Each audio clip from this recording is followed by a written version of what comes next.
কলকাতা মানেই দুর্গাপুজো, আর দুর্গাপুজো মানেই কুমোরটুলি। এই গলিগুলোতে মাটির ঘ্রাণ, শিল্পীর হাতের ছোঁয়া আর বিশ্বাসের রং মিশে তৈরি হয় আমাদের সবচেয়ে বড় উৎসব। চলো বন্ধুরা, আজ আমরা ঢুকে পড়ব কুমোরটুলির ভেতরে।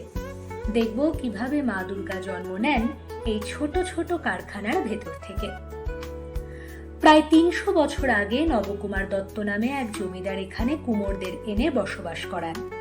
কলকাতার ইংরেজ আমলে জমিদার বাড়িগুলোর দুর্গাপুজোর জন্য প্রতিমা বানাতেন এরা।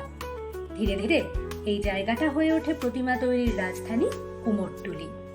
আজ শুধু কলকাতা নয়, সারা বিশ্বে যে প্রতিমা পাঠানো হয় তার বড় অংশই আসে এখান থেকে। বাঁশ, খড় আর দড়ি দিয়ে তৈরি হয় এক একটা কাঠামো। শিল্পীর চোখে তখন স্বপ্ন, মা দুর্গার অবয়ব ধীরে ধীরে ফুটে উঠবে এখান থেকেই। মজার ব্যাপার হলো, প্রতিটি শিল্পীর নিজস্ব কৌশল আছে। কেউ খড় গাঁথেন মোটা করে, কেউ বা একেবারে পাতলা, কিন্তু সবার লক্ষ্য একটাই, মজবুত আর টেকসই কাঠামো। গঙ্গার পাড়ের মাটি সঙ্গে মিশে থাকে খড়ের গুঁড়ো আর কখনো বিশেষ মাটি। প্রচলিত বিশ্বাস হলো, এই মাটির সঙ্গে একটু পুণ্য মাটি মেশাতে হয়। পতিতালয়ের দরজার সামনে থেকে নেওয়া সেই মাটির মধ্যে লুকিয়ে আছে এক গভীর দর্শন। সব নারী মা দুর্গার প্রতিরূপ। তাই এই মাটি দিয়ে গড়া প্রতিমা আসলে সমাজে প্রতিটি স্ত্রীর প্রতি শ্রদ্ধা জানায়। আস্তে আস্তে শিল্পী খোদাই করেন প্রতিমার শরীরের বাঁক, হাতের আঙুল, মুখের রেখা। তাদের আঙুল যেন তুলির মতো, মাটির উপর আঁকে নতুন জীবন। কোনো স্কেচ, কম্পিউটার ডিজাইন নেই, শুধু অভিজ্ঞতা আর ভক্তির জোরে জন্ম নেয় এই রূপ। সবচেয়ে পবিত্র মুহূর্ত হলো চোখ আঁকা, যাকে বলে দেবীর চক্ষুদান। এটা সাধারণত মহালয়া মানে আজকের দিনেই হয়। শিল্পীরা স্নান করে পুজো দিয়ে পূর্ণ মনোযোগে প্রতিমার চোখ আঁকেন। কথিত আছে, এই সময় প্রতিমা প্রাণ পায়। শিল্পীরাও বিশ্বাস করেন, এখন থেকে মা সত্যি যেন তার নিজের রূপে ধরা দেন। এই দৃশ্য দেখলে মনে হয় মৃন্ময়ী মূর্তি চিন্ময়ী রূপ ধারণ করেছে। সে যেন জীবন্ত দেবী। সব রঙে রঙিন হয়ে ওঠে মা দুর্গা। প্রতিটি রঙেরও মানে আছে।